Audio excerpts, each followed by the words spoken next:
प्रातः स्मरामि ललिताचरणारविन्दं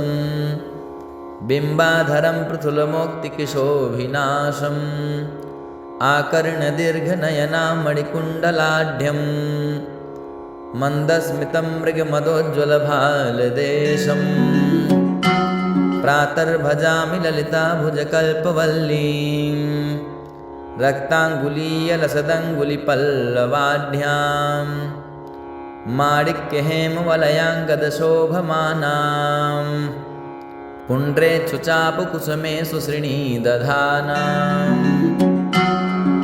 प्रातर्नमामि ललिताचरणारविन्दं भक्तेष्टदाननिरतं भवसिन्धुपोतं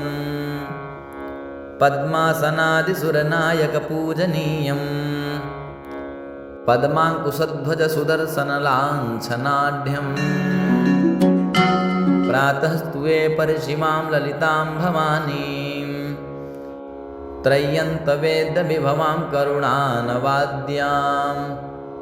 विश्वस्य सृष्टिविलयस्थितिहेतुभूतां विद्येश्वरीं निगमवाङ्गनशातिदूरां प्रातर्वदामि ललिते तव पुण्यनाम कामेश्वरीति कमलेति महेश्वरीति श्रीशाम्भवीति जगतां जननी परेति वाग्देवतेति वचसा त्रिपुरेश्वरेति यः श्लोकपञ्चकमिदं ललिताम्बिकायाः